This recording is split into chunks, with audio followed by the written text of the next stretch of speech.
new deals are not as predominant as your ability to retain customer to be a successful business. So if the investment is not there, I think there should be a big red flag for you as a recruiter or for you as someone that's trying to move into this new company to have a new career.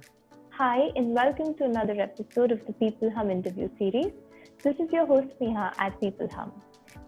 peopleHum is an end-to-end, one-view, integrated human capital management automation platform, the winner of the 2019 Global Cody Award that's specifically built for crafted employee experiences and the future of work. We run the peopleHum blog and channel that receives more than 400,000 visitors a year, and we also publish several interviews with well-known names globally every month. We have with us today Irit Eizips, who's the CEO of the CSM practice, a global customer success management consulting firm. Irit has been pivotal in shaping customer success methodologies and the best practices. She has consistently been voted the top customer success strategist since 2013 and is frequently featured as a speaker at conferences and customer success publications. She specializes in the design and implementation of programs through an optimal combination of strategy, playbooks, and technology.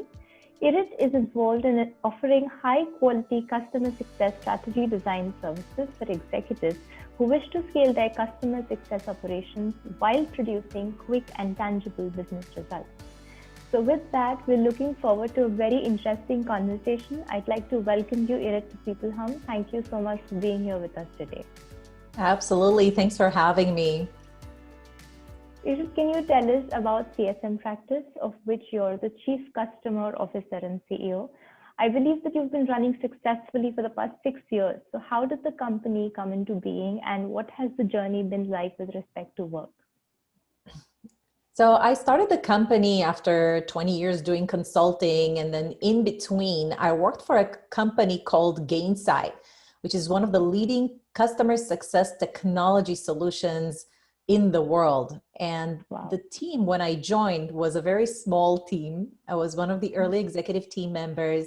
And to understand what is customer success, we interviewed across the board all types of executives that somehow had a responsibility around customer retention.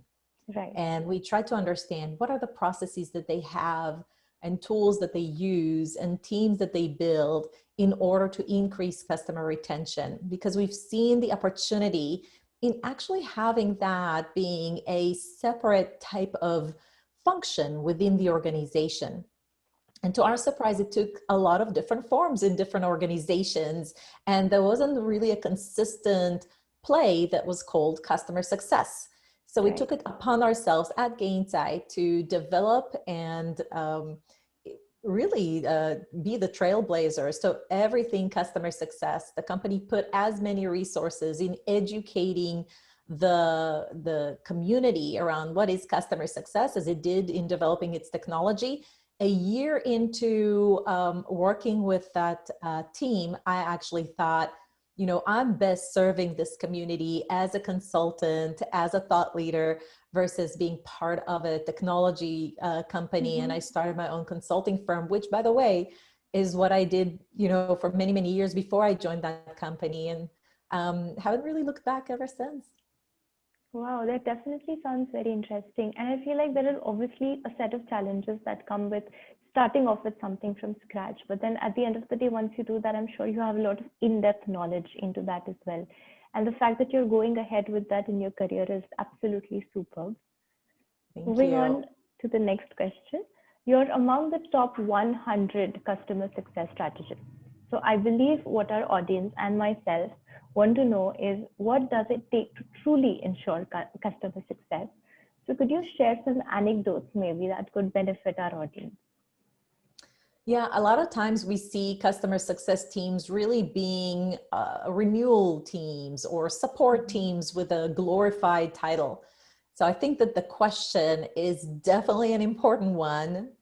If you were to set up a true customer success team, they should be looking first and foremost to be the quarterback of the client. And in that, They need to think creatively around how do they increase perceived value for the client, as well as find ways to quickly realize that value for the client.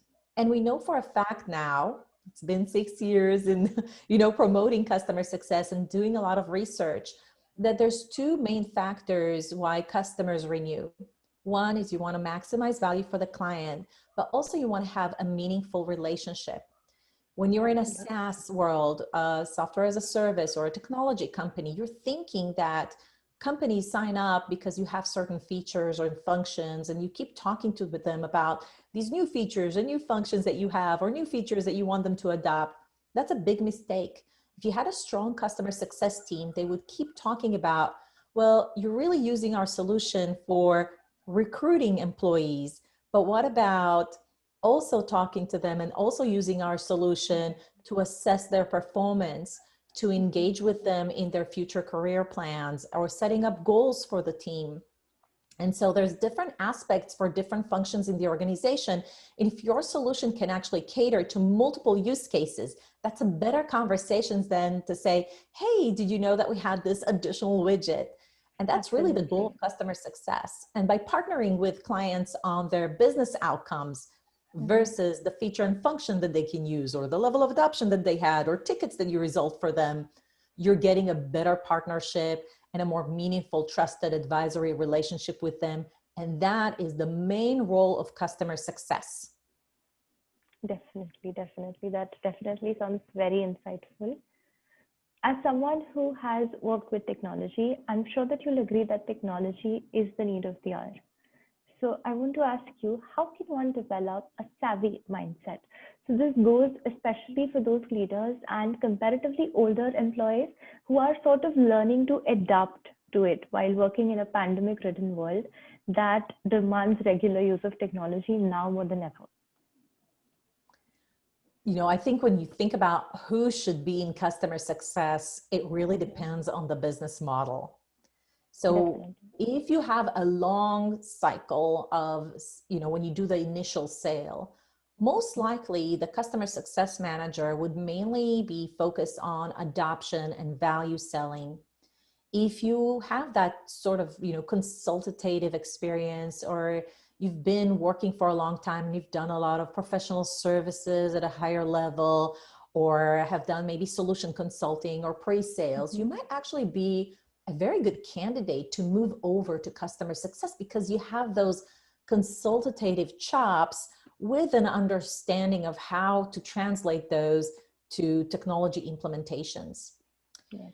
With that said, when you have a business model where using the solution is pretty intuitive, there's not a lot of integrations, there's a lot of need to be super technical in the customer success role, then being from that same end user perspective. So maybe you have been a marketeer, even if you've done that for 20 years, you've never done customer success in your life. The fact that you understand the end user puts you in a really good position to becoming a customer success manager, because yet again, we're trying to develop trusted advisor relationship. And if you understand their world, and all you need to do is learn the technology, but you don't need to be an expert in it, then you got a really good proposition in becoming a good customer success manager.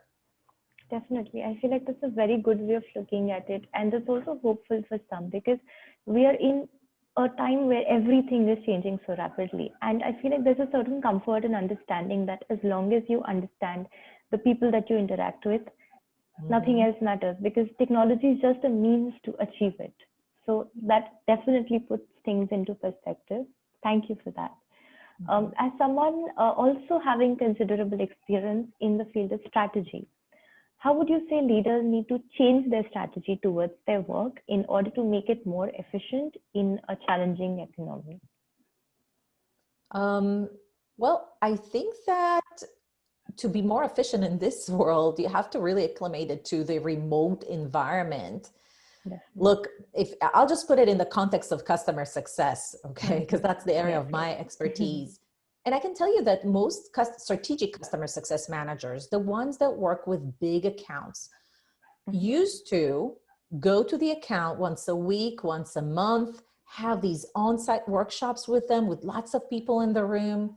And now they need to adjust to how the heck are they going to do that remotely?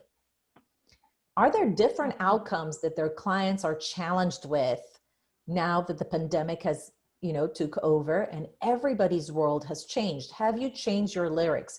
Have you looked at your own use case and what you're going to pitch to your customers in terms of being able to help them to adjust to their world? We've seen companies not only change the way that they work with their customers in opening up Slack channels and really looking into online communication and opening those channels, but we see customer success leaders having daily stand-up calls much more often than they did before, making sure that they have one-on-one with each team member at least once a week, having a lot more processes more formalized, having systems in place to see who's doing what. You can't just walk over and have a chit chat with someone. It's really hard. You can have some chat online, but it's not the same. So investing in technology, having open communication and faster cadence of calls with your team, I think is going to be super important as we look at the pandemic's impact on everyone, let alone customer success teams. Definitely, definitely. I fully agree with everything that you said because it's the scenario that we're all in right now. Lastly, Irit, do you have any passing remarks for our audience? I know this channel is specific for those who either work in HR or are thinking about migrating to a new role. If you're considering customer success or helping someone set up the customer success program, really think harsh about their business model. Ask them questions about what they have right now. Do they have mainly support and training, or do they really have a mature customer success organization? I think that would really impact the type of teams or team members that they need. If they don't have, if you are interviewing to a company and they don't have a big investment in the post-sale processes, at least as much as they do in the sales, I would say that's a big red flag, especially in today's world. New deals are not as predominant as your ability to retain customer to be a successful business. So if the investment is not there, I think there should be a big red flag for you as a recruiter or for you as someone that's trying to move into this new company to have a new career. Definitely, definitely. I feel like that is a wonderful note to end our interview on. That was valuable advice. And I don't mean that just for the last question. I mean that for all of our conversation. So once again, thank you so much. It was great having you over at peopleHum. And I wish you and your success the best in the years to come. Thank you. And best of luck to everyone watching this video. Hope your careers are prosperous. And thank you so much for having me. It's been a blessing. Thank you. Thank you.